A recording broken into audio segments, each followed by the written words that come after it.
वाहेगुरु जी का खालसा वाहेगुरु जी की फतेह। आज का हुक्मनामा तन तन श्री गुरु ग्रंथ साहिब जी महाराज जी का तखत श्री हरमंदर साहिब पटना साहिब जी से लिया गया है। गुरु जी फरमान करते हैं, तिलंग महल्ला तिलंग कर दूजा महल्ला पंजवा, तुद बिन दूजा नाही कोए, तू करतार करे सो होए, तेरा जोर तेरी मन टेक, सदा सदा जप नानक एक। तेरा जोर तेरी मन टेक, सदा सदा जप नानक एक। अंग 723। तन तन गुरु अंगद देव जी दूसरी पातशाही यहाँ फरमान करते हैं, हे प्रभु, तेरे बिना जगत में और कोई ऐसा नहीं है जो कुछ करने की सामर्थ्य रखता हो, क्योंकि परमात्मा ही सब कुछ करने वाला है। उसकी मर्जी के बिना, कहते हैं परमात्मा की मर्जी के बिना एक पत्ता भी नहीं हिलता, सब उसकी मर्जी से होता है।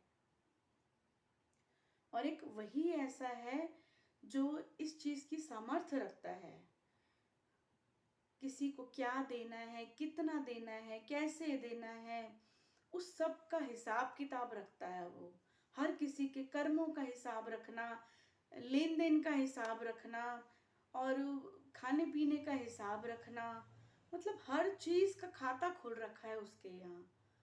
देता दे लेन दे थक पाए, जुगा जुगंतर खाई जाए, जुगा जुगंतर खाई खाए। वो कितने जुगांतरों से हमको देता आ रहा है, छप्पड़ फाड़ के देता ही रहता है, देते हुए थक ही नहीं रहा है। और हम लेते हुए थक जाते हैं। हम लेते हुए, हम जरा सा लेते हैं तो हमारी इच्छाएं प्रकट हो जाती हैं कि हमें इतना चाहिए, ऐसा चाहिए, वैसा चाहिए। अरे जितना वो दे रहा है उसका वो कोई हिसाब थोड़ी कर रहा है।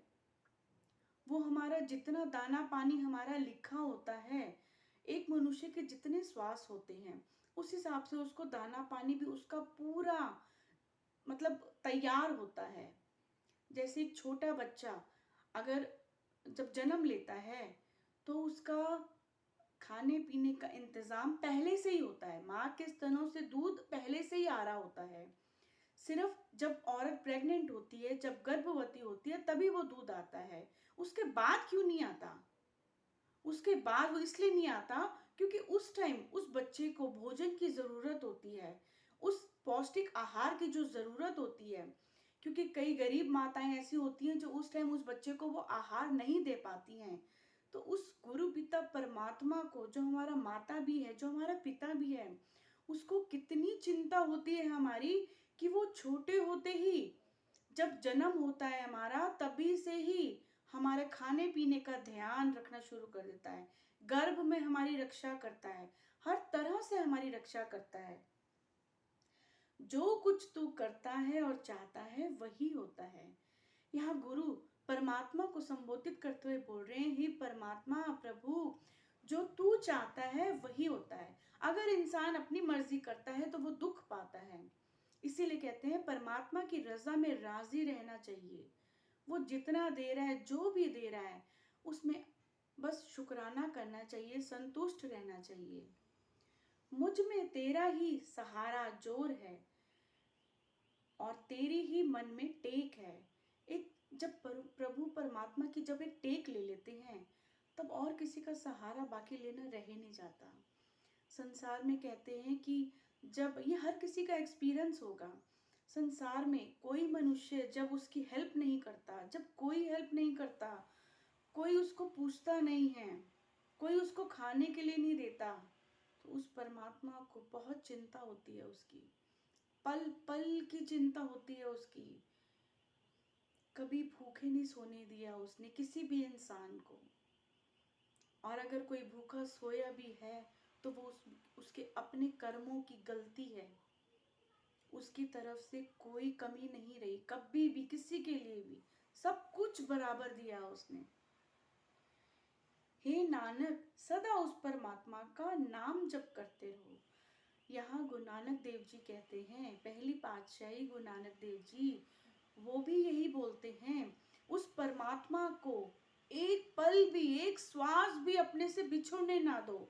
जैसे हम श्वास श्वास सांस लेते हैं, ऐसे ही श्वास श्वास उसका सिमरन करें। श्वास श्वास सिमरो गोविंद, मन अंतर की उतरे चिंद। उस प्रभु परमात्मा का ध्यान हर श्वास में करते रहें, तो कभी किसी चीज की कमी हो ही नहीं सकती है। जिस दिन हम उस परमात्मा को भूल जाते हैं, उस दिन वो परमात्मा भी हमें विसरने लगता है। जिस दिन वो तो हमें हमेशा याद रखता है, हम ही उसको भूल जाते हैं। वो हमें हमेशा याद रखता है। उसकी निशानी ये होती है कि हर पल वो हमारे मन में, हमारे दिमाग में कुछ ना कुछ प्रेरणा डालता रहता है, हमारी बुद्धि में प्रेरणा डालता रहता है। हम इग्नोर करते रहते हैं। हम कहते हैं ना, कभी अंदर, कभी आप साइलेंट हो, कभी आपको अपने सवाल का जवाब चाहिए, कहीं बाहर जाने की जरूरत नहीं आपको। आप अपने अंदर आंखें बंद करके अपना सवाल, अपना क्वेश्चन रिपीट करें, और गारंटी है आपको उस सवाल का जवाब जरूर मिलेगा, आपको राह जरूर दिखेगी। ये मतलब पर्सनल एक्सपीरियंस से मैं आपको ये चीज बता रही हूँ कि गुरु हमारे हमारा जो हमारी पुकार है, प्रार्थना है, वो जरूर सुनता है, नेड़े होके सुनता है, नजदीक होके सुनता है। हमारी प्रार्थना कभी व्यर्थ नहीं जाती, सबकी संभाल करता है वो। इतना दयालु पिता है वो, इतना दयालु है वो। उस परम पिता परमेश्वर को हमेशा याद रखो। कहीं भी जाते हैं हम घर से, उस परमात्मा को याद करते हुए निकलें। ऑफिस जा रहे हैं, स्कूल जा रहे हैं, मार्केट जा रहे हैं, घूमने जा रहे हैं, घर से हम जिस समय जब भी निकलते हैं, जितनी बार भी निकलते हैं, तो ऐसा महसूस करें कि हमारे घर में कोई बड़ा बुजुर्ग बैठा है, तो जैसे हम उसको टाटा बाय बाय करके जाते हैं कि अच्छा मैं जा रहा हूँ, ऐसे ही जो आपका परमात्मा का, जो भगवान का जो कमरा, पूजनीय कमरा जो बना रखा होगा, जहाँ आप धूप बत्ती दिया बत्ती करते हो या मेडिटेशन करते हो, उस स्थान में आप एक बारी माथा टेककर जरूर उनसे आज्ञा लेके जाएं कि मुझे आज्ञा दीजिए प्रभु, गुरु परमात्मा, मुझे आज्ञा दीजिए, मैं जा रहा हूँ। आप जिस काम के लिए जा रहे हैं, गारंटी होती है गुरु की, वो काम आपका जरूर होगा, बशर्ते आप बहुत अच्छा करने जा रहे हो, किसी का भला करने जा रहे हो, कुछ अच्छे काम के लिए जा रहे हो, अपने रूटीन के काम के लिए जा रहे हो। वो गुरु अंग संग रहता है हमारे। जब हम किसी के लिए बुरा सोचते हैं, गलत सोचते हैं, तो बोलता तो वो तब भी तथास्तु ही है, उसको तो तथास्तु बोलने की ही आदत है, बट उसका भार हमारे ऊपर बहुत बड़ा पड़ जाता है। इसीलिए हमेशा परमात्मा को याद रखें, अच्छी सोच रखें, अच्छा बोलें, बी पॉजिटिव, थिंक पॉजिटिव, और हमेशा उस प्रभु का ध्यान सिमरन अपने मन में हमेशा करते रहें।